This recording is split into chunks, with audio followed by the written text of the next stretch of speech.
There is a moment that lives between heartbeats. It does not have a name that any school ever gave you. You will not find it indexed in any dictionary or charted in any textbook. No professor has ever drawn it on a whiteboard. No counselor has ever described it in a session. It does not live in the language of logic or strategy. It exists somewhere older than words, somewhere deeper than thought, somewhere that most people spend their entire lives never fully entering, never fully allowing. And yet here you are. You have arrived at that exact place. What is this place? It is the quantum edge. It is the invisible line that separates who you were from who you are becoming. It is the suspended breath between the last note of an old song and the first note of something so new that your ears have not yet learned how to hear it. It is the space where the known collapses and the unknown has not yet revealed itself.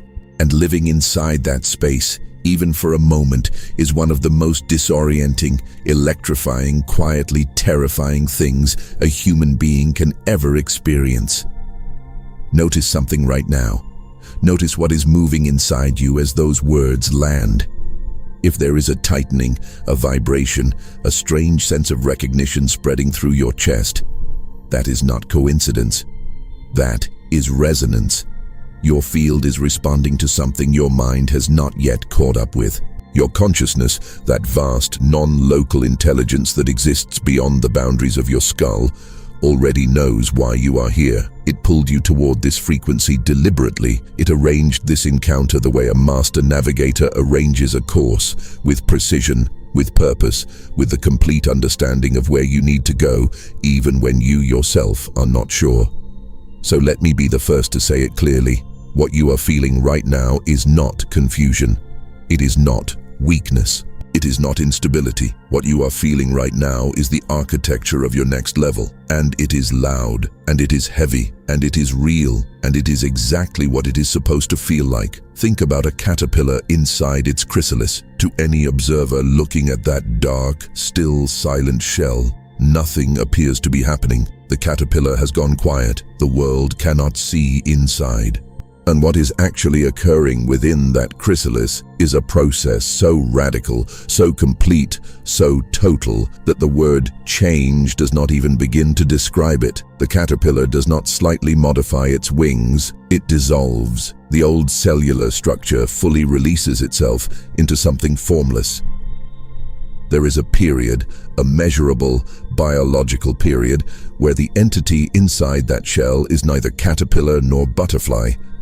It is something in between, something undefined, something suspended in transformation. That is you right now. You are in the chrysalis. You have already surrendered the last version of yourself. The dissolution is underway, but the wings have not yet formed completely, and the discomfort of that in-between state is not a signal that something has gone wrong. It is the signal that the metamorphosis is working.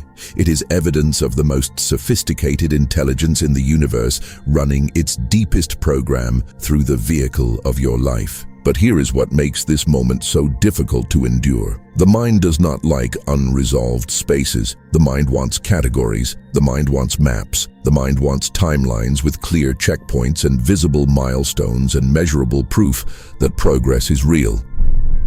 And when the mind cannot find those things, when it cannot chart the course or confirm the destination or calculate the arrival time, it begins to generate fear.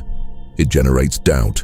It generates the very convincing, very articulate, very rational sounding case for retreat. And it will sound like wisdom. It will sound like maturity. It will sound like the responsible voice of experience. It will use your own history against you, referencing every time you took a risk and it did not work the way you hoped. Every time you trusted a feeling and ended up hurt.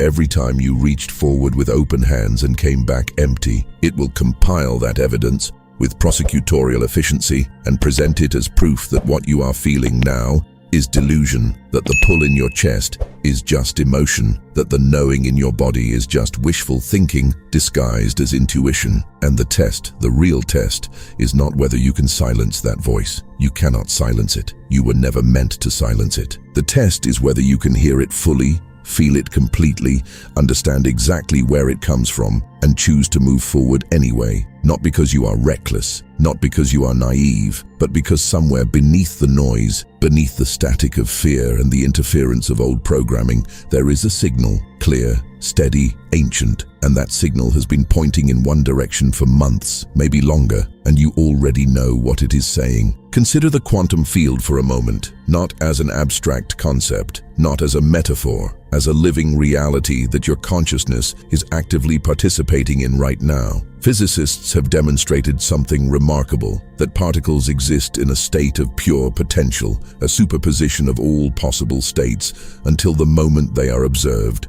until awareness engages with them, until consciousness enters the equation. And the act of observation, the simple, profound, world-altering act of a conscious observer turning their attention toward a quantum particle, causes that particle to collapse out of infinite possibility into a single definite reality. What does that mean for you? It means that you are not a passive recipient of life. You are an active generator of it. Your consciousness does not merely witness reality, it participates in its formation. The field of possibility that surrounds you is not indifferent to the quality of your attention, the depth of your intention, or the frequency of your inner state. It responds. It collapses around the signal you emit. It crystallizes into form according to the coherence of your awareness. And right now, at this exact threshold you are standing at, the field is responding to something you have been building, something you have been broadcasting, something that is on the verge of crystallizing into a reality so undeniable that nothing in your life will look the same after it arrives. The question is not whether it is coming. The question is whether you will still be standing at the edge when it does. So let me ask you something honest. What does your life feel like in this exact season? Not the version of it you describe to other people when they ask how you are doing.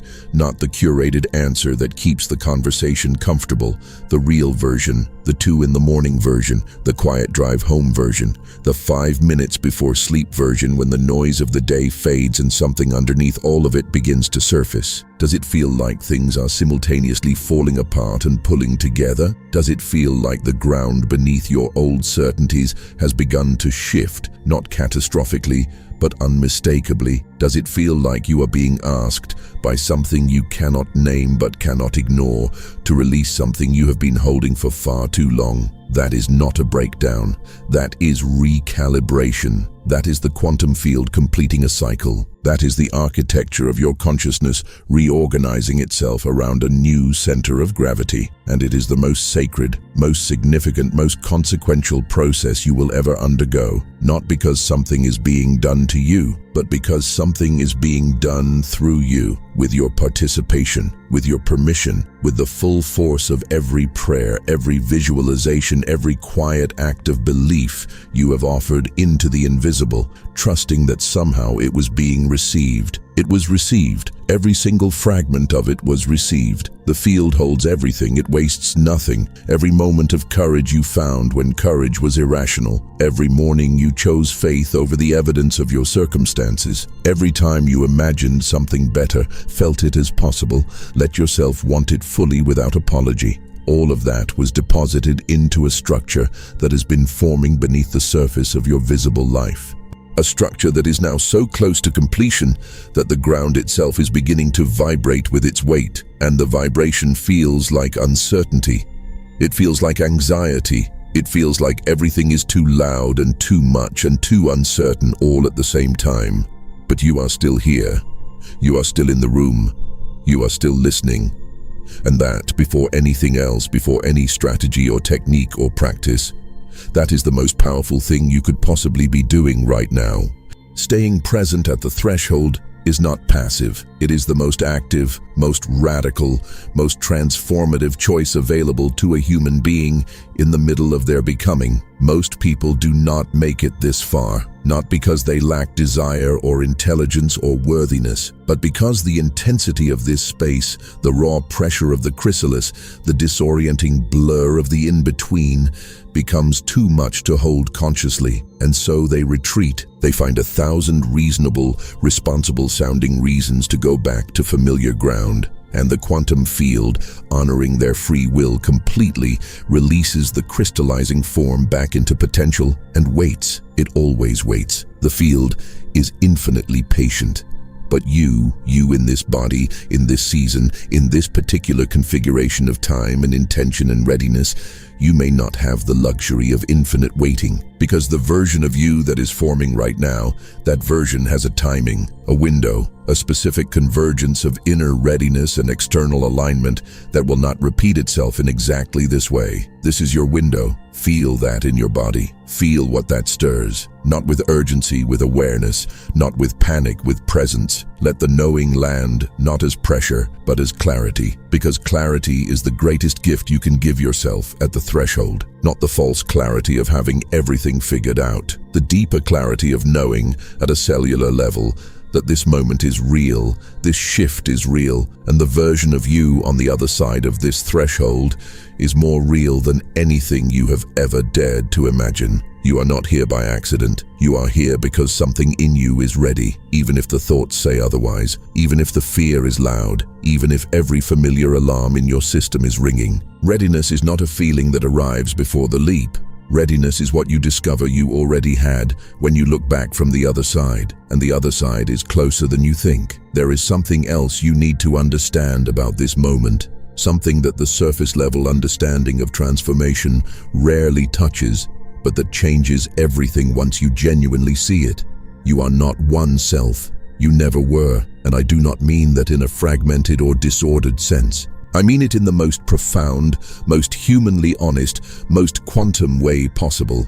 Within the ecosystem of your consciousness, there are layers. There is the layer that dreams and reaches and envisions and dares. There is the layer that plans and strategizes and moves forward with intention. And then, underneath both of those, there is a layer that has been running longer than your conscious ambitions, a layer so ancient it predates most of your earliest memories. This is the layer that learned the rules of survival long before you had the vocabulary to question them. This layer is not your enemy. Let that be the first thing you fully absorb. This part of you is not malicious. It is not deliberately obstructive. It does not wake up in the morning with a strategy to ruin your dreams. It wakes up with one singular, relentless, fiercely protective intention: to keep you safe, to prevent loss, to avoid the kind of pain that once felt unsurvivable, to stop the kind of exposure that once led to rejection or humiliation or abandonment. It learned its lessons through real experience, through real hurt,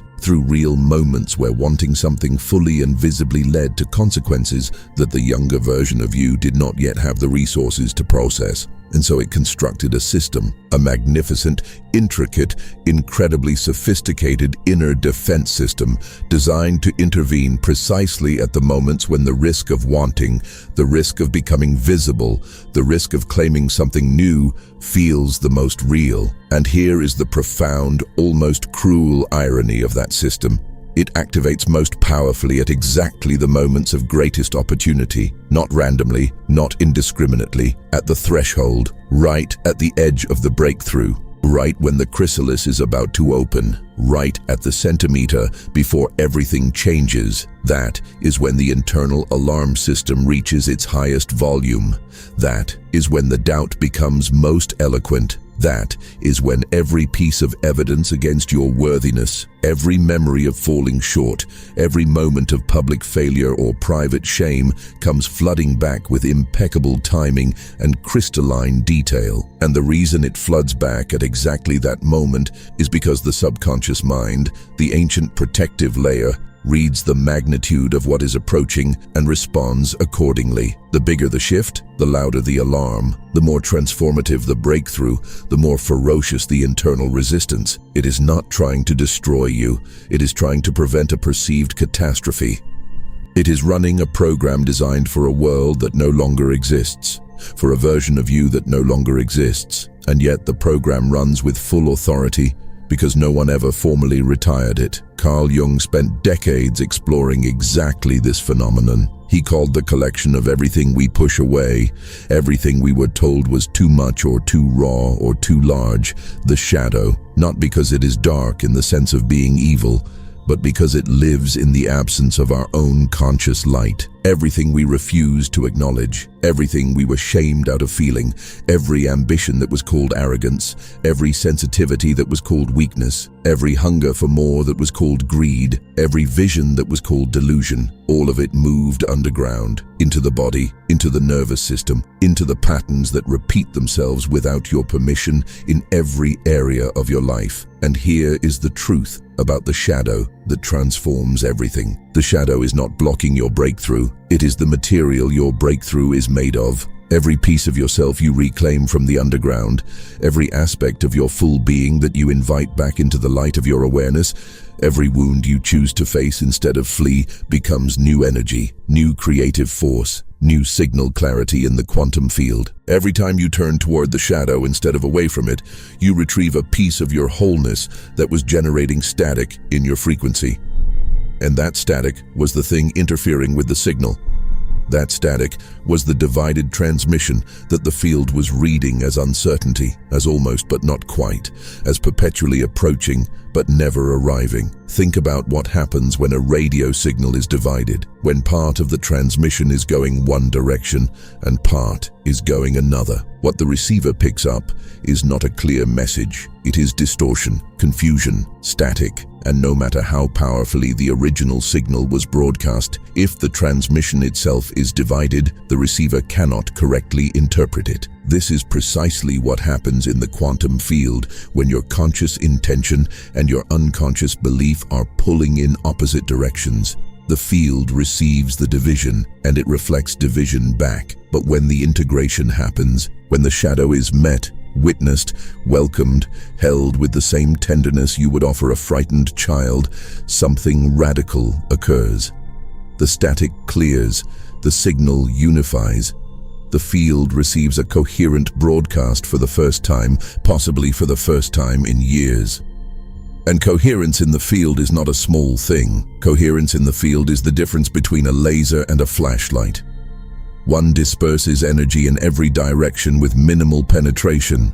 The other focuses that same energy with such precision and power that it can cut through steel. You were designed to be a laser. You are not meant to scatter your consciousness in 1,000 directions, half of it reaching forward while the other half holds back, half of it believing while the other half suspects. You were designed for complete, unified, coherent inner alignment, and the path to that alignment is not perfection. It is not the elimination of doubt or fear. It is integration. It is the courageous act of turning toward everything inside you, the beautiful and the frightened, the bold and the broken, the dreaming and the grieving, and saying to all of it, I see you, I include you, you are part of me, and together we move forward. Now consider the word that the protective layer uses most frequently to stop you. Realistic.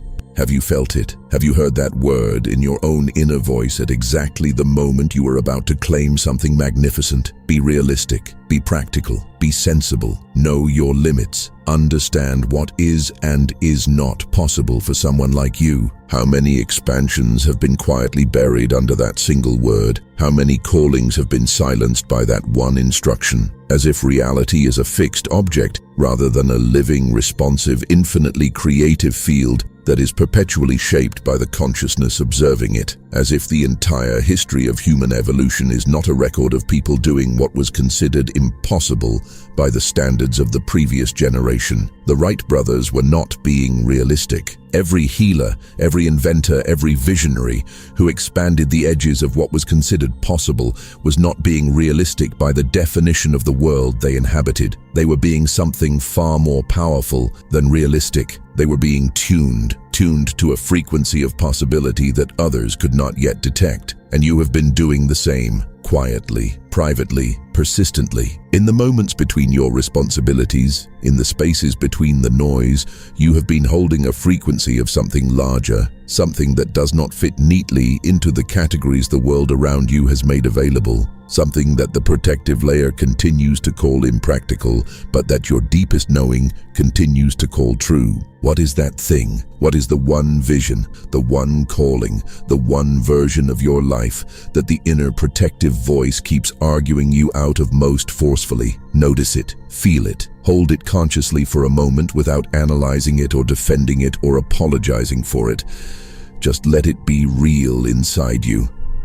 Because the very intensity with which the inner voice opposes it is a precise measurement of its magnitude. The protected self does not expend this kind of energy on small things. It does not deploy full opposition against something insignificant. It reserves its most powerful interventions for the things that would actually change everything. And the things that would actually change everything are exactly what you were built for. So what do you do with this division? How do you work with the protective layer instead of against it? You stop treating it as an adversary.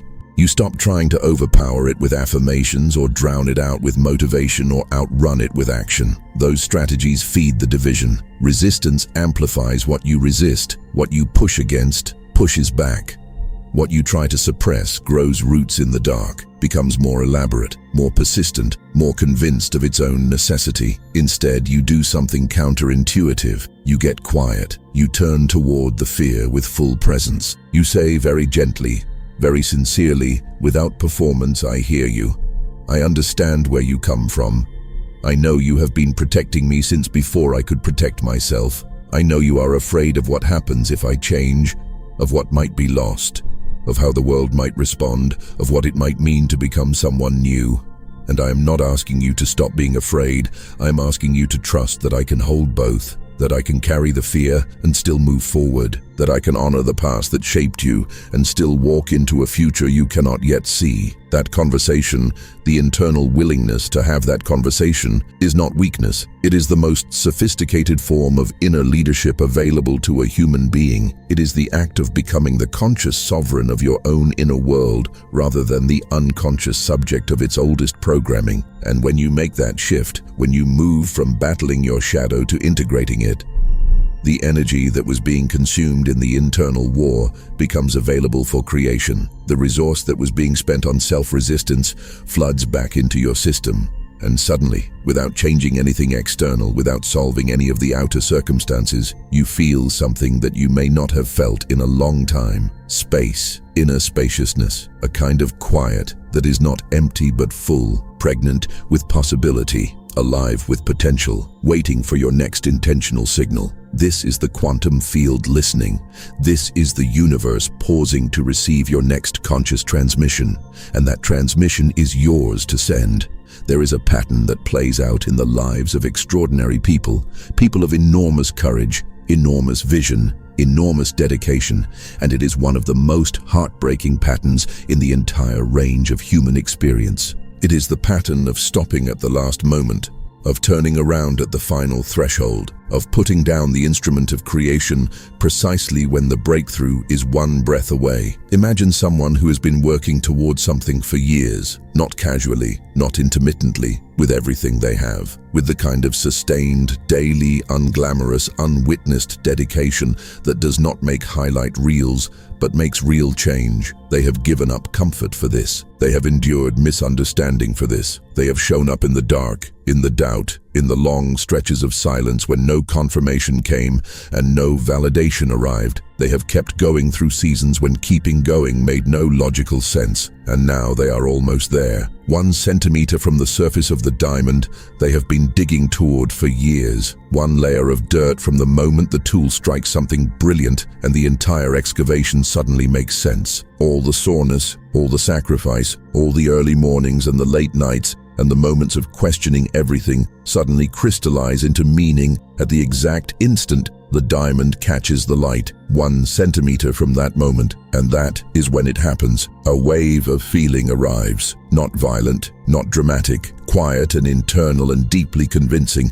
It moves through the system with the authority of truth, and it says, "This is foolish." It says, "This has been going on too long for it to be real." It says, "Anyone who was genuinely close would feel more certainty, not less." It says, "The fact that you feel this uncertain right now is itself the evidence you needed. This is not the feeling of someone who is about to succeed. This is the feeling of someone who has been wrong about everything from the beginning." And the shovel goes down, and the person walks away. 1 centimeter from everything they were building toward. This is not a rare story. This is a universal pattern. This is the pattern that the quantum field has observed in millions of human trajectories across thousands of years. The final moment retreat, the threshold abandonment, the last breath withdrawal. And it happens not because people are weak or unworthy or not meant for what they were reaching toward. It happens because the protective layer, the ancient inner guardian, reads the magnitude of the approaching shift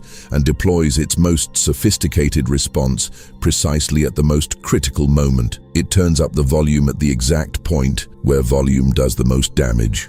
And the key, the single most important insight that separates those who break through from those who retreat at the final centimeter, is understanding what the intensity of that final wave of doubt actually means. The intensity is not evidence against your breakthrough. The intensity is the measurement of your breakthrough's magnitude. Read that again. Let it move through you. The size of the final resistance is directly proportional to the size of what is on the other side. The louder the inner opposition becomes right before a threshold, the more significant the territory that lies beyond it. The more fiercely the shadow fights at the final moment, the more the shadow understands what you are about to claim. And the shadow fights for self-preservation, not because it wants to destroy you, but because it knows that when you cross this threshold, the old version of yourself, the version it has been managing and protecting, will be permanently retired. The old identity knows it is about to die, not physically, not even emotionally in any catastrophic sense, but functionally, definitively, irreversibly. The patterns that kept you small, the beliefs that justified the limitation,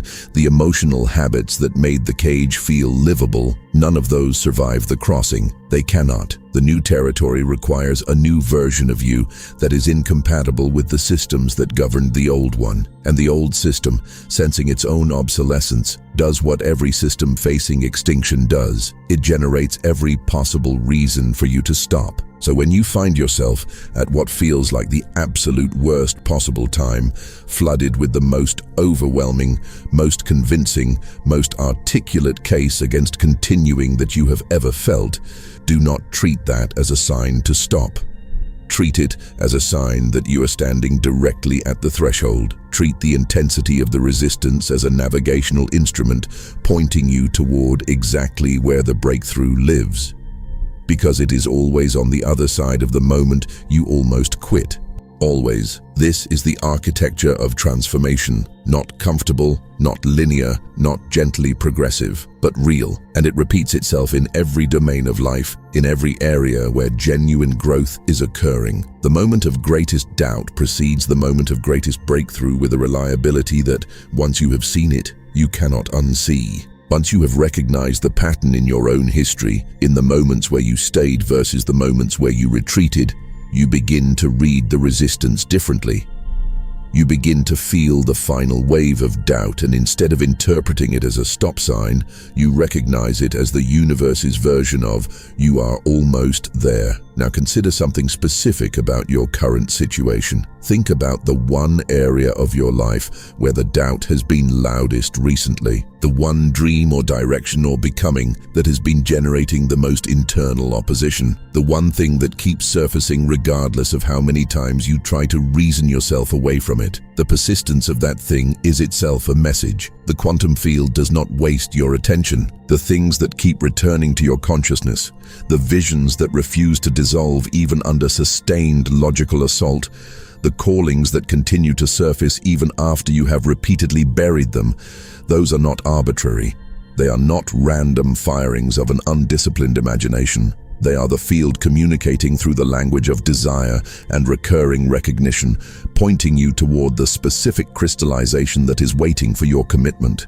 And the doubt that surrounds that exact thing is not disproof of its validity, it is confirmation. Because the things worth building always generate the most resistance, always. Not because the universe is adversarial toward your highest calling, but because your highest calling requires the most fundamental identity shift.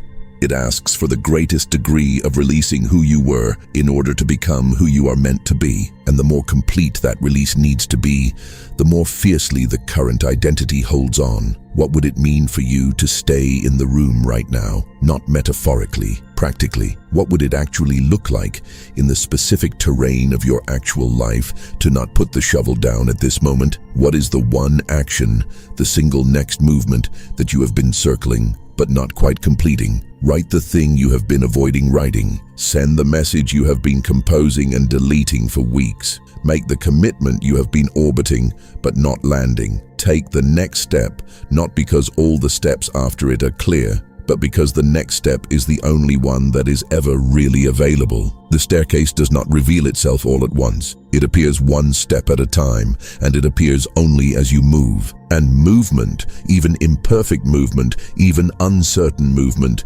even movement accompanied by visible shaking and audible inner protests, is the signal the quantum field has been waiting for. Because it is not waiting for perfection. It is not waiting for certainty. It is not waiting for the absence of fear. It is waiting for the presence of your full, committed, shaking-handed, steady-hearted intention. Show it that. Show the field the person who stays, the person who does not put the shovel down at the final centimeter, the person who, in the face of the most overwhelming case for stopping, takes one more breath and drives the instrument forward, not because they can see the diamond yet, but because they know, at a level older than reason, that it is there. That knowing is the real compass. That knowing has never been wrong, and that is the part of you that has carried you to this exact moment. Let us go now to the place where transformation actually lives, not in theory, not in concept, not in the beautiful architecture of ideas that inspires you in the moment and fades by the next morning. The place where it actually lives in your lived, breathing, embodied, felt experience. Because understanding that you are close is not the same as staying at the threshold. Knowing the pattern of resistance is not the same as moving through it. Information alone does not transform. Embodied experience transforms, and the bridge between knowing and being is feeling. This is the part most approaches to transformation get wrong. They locate the work primarily in the mind. They teach you to think differently, to affirm differently, to visualize differently, to strategize and plan and optimize your thoughts with increasing sophistication, and all of that has its place. Thought is a genuine creative instrument, but it is not the primary creative instrument. It is not the engine. It is more like the steering wheel,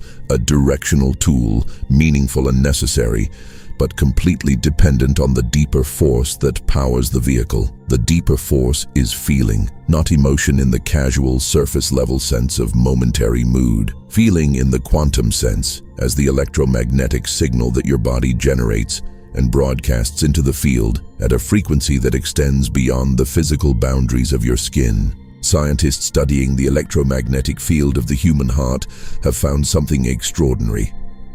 The heart's electromagnetic field is not limited to the interior of the body. It extends outward into the space surrounding you, measurable at distances far beyond what most people imagine possible. And the quality of that field, its coherence, its amplitude, the specific frequency it carries, is directly shaped by the emotional state of the person generating it. Which means the frequency you are living in is not just an internal experience, it is a transmission. It is the signal you are sending into the quantum field in every moment of your existence. And the field, which is infinitely more responsive to your internal state than any external action you could take, reads that signal and organizes reality around it with breathtaking precision. Not in the future, not eventually, continuously, right now. In this moment, the field is reading your emotional frequency and collapsing quantum possibilities into the specific, concrete experiences that match it. This is why 1,000 affirmations cannot outrun one deep belief held in the body. You can repeat the most perfectly crafted statement of abundance 10,000 times. But if the body, the nervous system, the deeply encoded emotional memory says, "I am not safe having this, I am not worthy of this, every time I have had this, something took it away," then the body's signal, which is far older and far more electromagnetically powerful than the voice in your head, is broadcasting a different frequency than the words you are layering on top of it, and the field responds to the body, always, without exception. This is not a reason for discouragement. It is an invitation to precision. Because once you understand that the feeling is the engine, you stop trying to change everything from the outside in and start doing the work that actually moves the needle, working from the inside out. Not by forcing yourself into positivity you do not genuinely feel. Not by papering over authentic experience with performative enthusiasm, but by becoming a skilled, patient, consistent steward of your own inner frequency. By learning to move consciously toward coherence, toward states of felt wholeness, toward the genuine experience of already being in the reality you are building. Because when you genuinely, viscerally, emotionally feel the reality of what you are calling in, not as a future possibility, but as a present truth, the field receives that as instruction, and it begins immediately to organize the material world around the signal you are broadcasting. Try something right now. Close your eyes if the environment allows. If not, soften your focus until the edges of things blur slightly. Take a breath that is not performative, not a breath taken to prove something or demonstrate relaxation. A real breath, the kind your body takes when it is finally given permission to exhale completely. Let the air arrive without effort. Feel the chest expand naturally. Feel the release. Now bring your attention to the center of your chest, not as a concept, as a physical location. Feel the warmth there. Feel the pulse. Feel the electromagnetic field radiating outward from that specific place. And ask yourself, not your thinking mind, but the field itself, what would it feel like to be on the other side of this threshold? Not to have it all figured out, not to have every question answered, but to have crossed, to have stayed at the threshold instead of retreating, to have given that final centimeter everything you had, and to be standing now in the territory that was always waiting for you. Feel that, even for 10 seconds. Feel it not as imagination, but as something already true. Feel what your shoulders do when that reality is real. Feel what the jaw does, the breath does, the hands do. Feel the quality of the air you breathe in that reality, the quality of waking up in it. That feeling is not fantasy. That feeling is frequency. And frequency, held with genuine embodied consistency, is the most powerful creative force available to a human being. It is the signal that bends timelines. It is the transmission that causes doors to appear where there were only walls. It is the invitation that draws from the infinite field exactly the experiences, encounters, resources, and opportunities required for the vision to become visible. And here is the part that changes everything about how you relate to the difficult emotions too, to the fear and the doubt and the heaviness and the confusion that also live in this threshold experience. The goal is not to eliminate those feelings. The goal is not to replace them with a manufactured state of positivity. The goal is integration.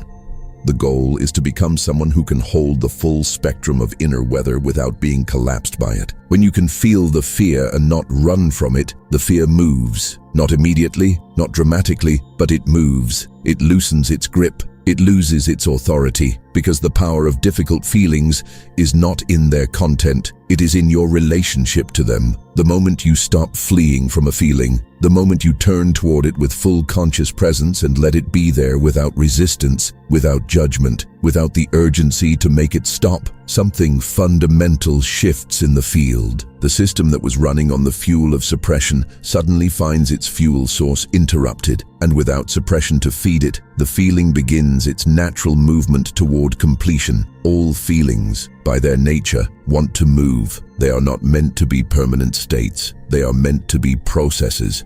Information moving through the body, carrying their message, then releasing and completing.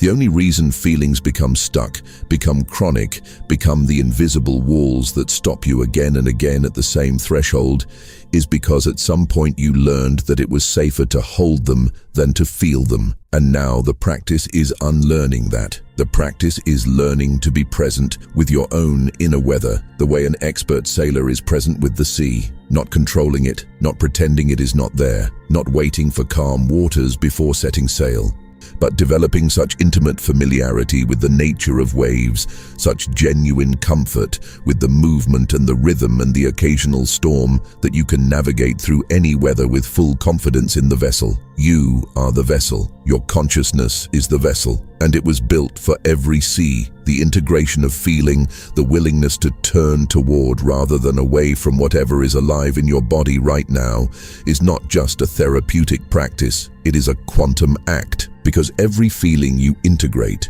every emotional frequency you bring from suppressed underground into conscious above-ground awareness is a piece of your signal clarity being restored. It is static being removed from your transmission. It is coherence being added to the field you generate, and coherence in the field is not a small thing. Coherence in the field is everything. So what do you do with all of this when this moment ends and the real terrain of your actual life resumes?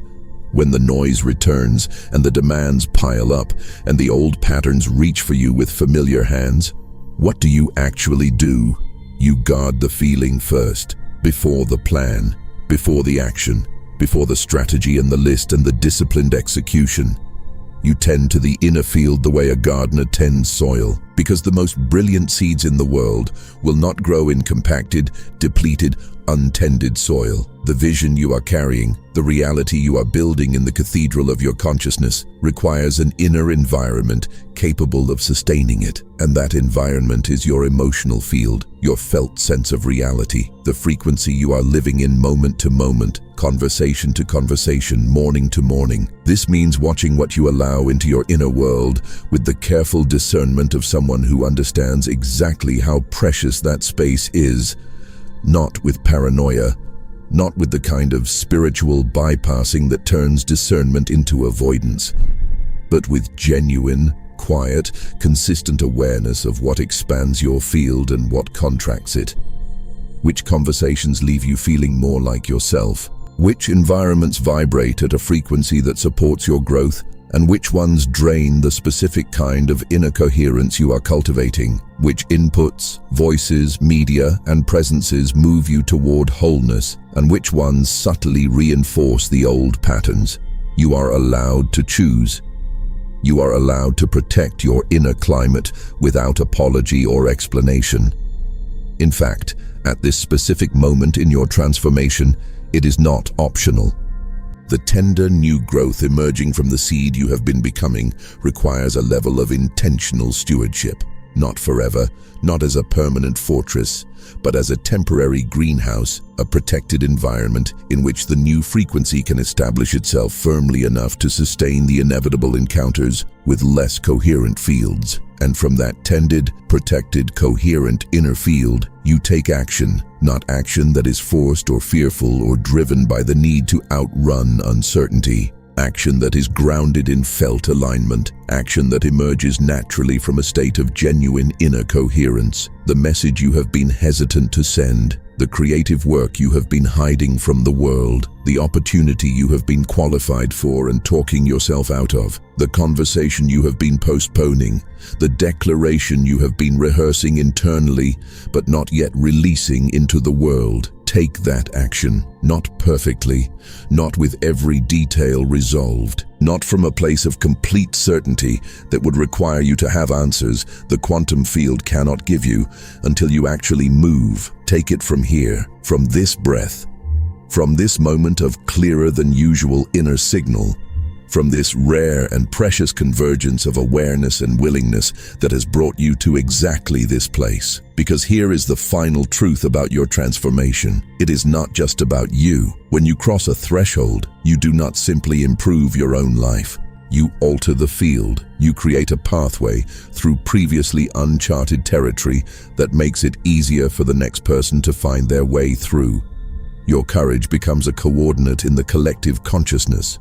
Your breakthrough becomes a beacon. The quantum network of awareness that connects every conscious being is genuinely affected by every individual shift in frequency. When one node stabilizes into a new level of coherence, the resonance of that stabilization moves through the network and supports the coherence of others. This is not metaphor. This is the living reality of an interconnected field of consciousness in which nothing that any aware being does is truly private or isolated or self-contained. Every choice you make to stay at the threshold instead of retreating, every moment you tend your inner field instead of abandoning it, every act of courage undertaken in the quiet hours when no audience is watching sends a ripple through the quantum field that someone somewhere is depending on, whether they know it or not. You are part of something larger than your individual story. You always were. And the resistance you are facing at this threshold is not proportional to your individual significance. It is proportional to the collective significance of what your breakthrough contributes to the evolving field of human consciousness. The old identity is not just protecting an individual's comfort. It is, in its way, representing the inertia of a collective pattern that your breakthrough is about to disrupt. And disruptions of collective patterns, even beautiful, necessary, evolutionary disruptions, do not happen without fierce opposition. You are not just digging for your own diamond. You are digging for everyone who has ever stood at this threshold and put the shovel down. Everyone who retreated at the final centimeter. Everyone who is standing at their own edge right now, watching to see what people like you do at moments like this. Your decision to stay is not just for yourself.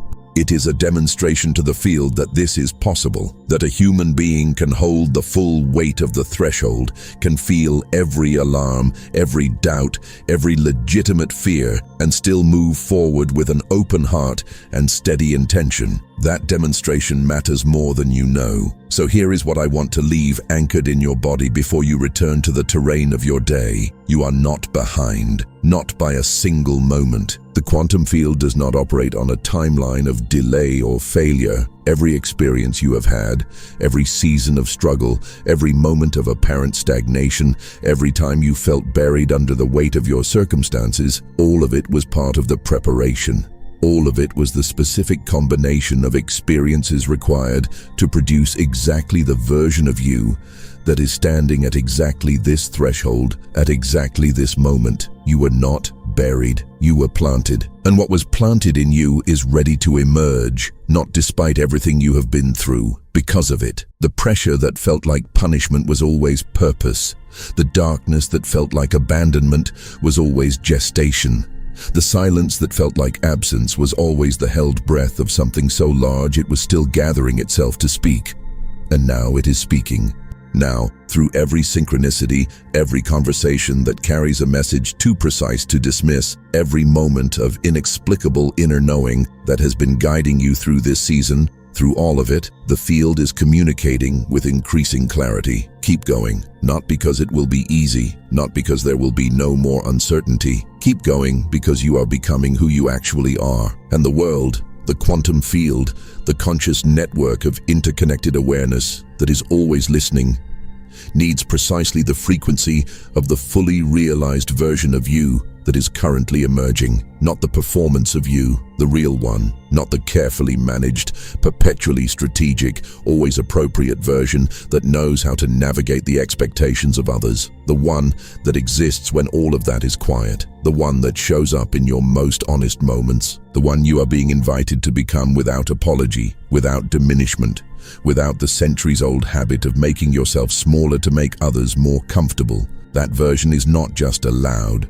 That version is required, not by any external authority, by the deepest knowing of your own being, which has been patient with you for a very long time, and which is now, at this threshold, sending you its most unambiguous signal yet. Cross, stay present, breathe, let the shoulders drop, let the jaw unclench, let the heart open one more degree toward the possibility that everything you have been building is real, that everything you have been sensing is true, that the diamond is right there, one breath away, one choice away, one moment of staying instead of retreating away, and then move. Not because you feel ready, you will not feel ready. Readiness is not a state that precedes the leap, it is a discovery that follows it. Move because you are still here. Because after everything, after every doubt and every alarm and every convincing reason to stop, you are still breathing, still present, still carrying the vision that has carried you. And that, before any qualification or external validation, that enduring presence of yours is all the readiness you will ever need. If this has moved something real in you today, if it has not just been information but recognition, if something in your body shifted while you were here, do not let this be a moment that passes without consequence. Subscribe to this channel now and stay connected to this frequency. Every time you return, you deepen the coherence. Every time you engage with this content, you reinforce the signal. Leave one word in the comments below, a single word that captures what this activated in you. Not for performance, as a conscious act of claiming, as a timestamp on your transformation that you can look back on later and recognize as the moment you chose to stay. And if someone in your life is standing at their own threshold right now, if someone you care about is feeling the weight of the final centimeter, send this to them, not as advice, as a gift, as the frequency they need to hear right now. Because sharing something that carries this kind of resonance does not diminish it. It amplifies it. For you and for them, you are not lost. You are not broken. You are not being punished. And you are not behind. You are being revealed, layer by layer, breath by breath, one courageous centimeter at a time. And the fact that you are still here, still choosing, still breathing through the uncertainty with your heart open and your intention intact, tells the quantum field everything it needs to know. The diamonds are right there, and you are the kind of person who does not stop digging.